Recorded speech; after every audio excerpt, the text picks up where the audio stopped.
নিজের রান্না নিজে কোনো সময় ভালো বলতে নেই। অসাধারণ হয়েছে, অসাধারণ। আসসালামু আলাইকুম, আমি তানভীর আহমেদ আলিফ। এখন আমি আছি কুষ্টিয়া আমার ছোট ফুপুর বাড়িতে। আপনারা এখন দেখতে পাচ্ছেন গরুর নলি, এগুলো দিয়ে আমরা নেহারি পাকাবো। এই নলিগুলো হচ্ছে কোরবানির ঈদের আমাদের জন্য আমার ফুপা এবং আমার ফুপু রেখে দিয়েছিল। আমরা আসবো, আসার পর এগুলো দিয়ে আমাদেরকে নেহারি রান্না করে খাওয়াবে। তা আমার ফুপা রান্না করতে পছন্দ করে অনেক। এখন উনি এই নলিগুলো পরিষ্কার করে নিচ্ছে, তারপর উনি নিজেই নেহারি পাকাবে এবং নেহারি রান্না করে আমাদের খাওয়াবে। তো দেখুন ওনারা কিভাবে এই কাজগুলো করছে।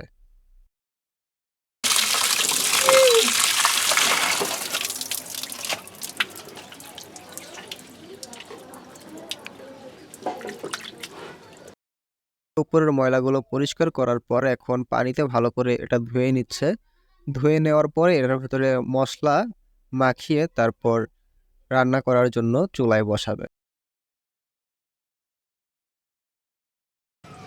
এটা হলুদ আছে, লবণ আছে, কাঁচা ঝাল আছে, শুকনো চালের গুঁড়া আছে, পেঁয়াজ, আদা, রসুন,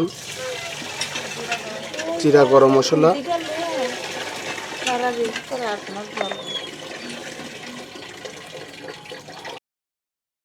পেঁয়াজ, আদা, রসুন, গরম মশলা, জিরা, কাঁচামরিচ সহ যাবতীয় যেই মশলাগুলো লাগবে এই নেহারি রান্না করার জন্য, সেই মশলাগুলো এখন নেহারির হাড়গুলোতে মিশিয়ে নিচ্ছে এবং হাড়গুলোর মধ্যে এই মশলা মেশানো হয়ে গেলে তারপর এটা চুলায় বসানো হবে। এখানে আবার তেল দিয়ে নিল এখন।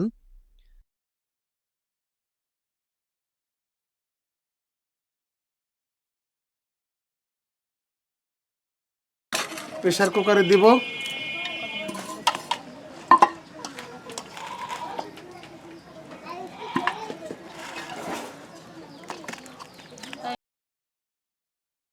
মশলা মাখানো এখন শেষ হয়ে গেছে।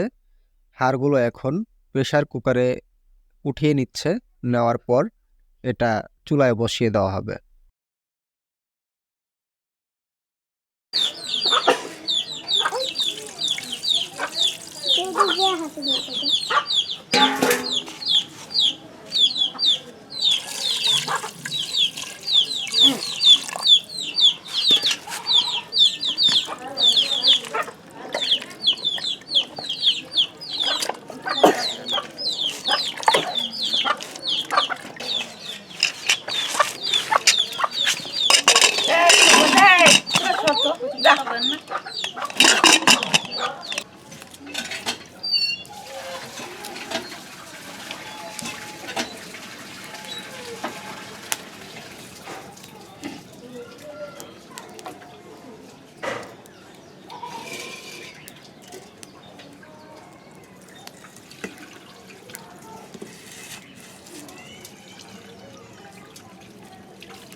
একটা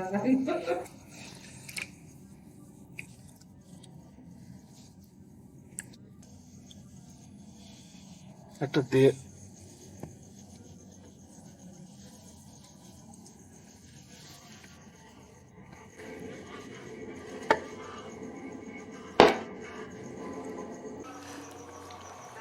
আমাদের নেহারি রান্না করা শেষ। আমার ফুপা এই নেহারি রান্না করেছে, এখন আমরা নেহারি খাচ্ছি।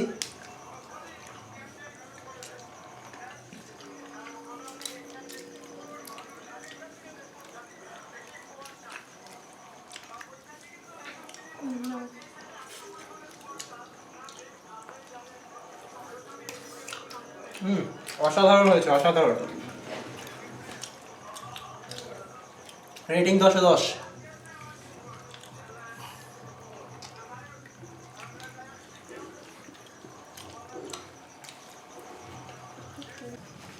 ফুপা, আপনার রান্না আপনি রেটিং দেন, কেমন হয়েছে? নিজের রান্না নিজে কোনো সময় ভালো বলতে নেই, তাও অনেক সুন্দর হয়েছে, অনেক সুস্বাদু। আসলে এটা আমার রান্না করার অভ্যাস, অনেক দিন থেকেই নিজে নিজে রান্না করি। আমার ফেভারিট রান্না করা, খাইতে অনেক সুন্দর।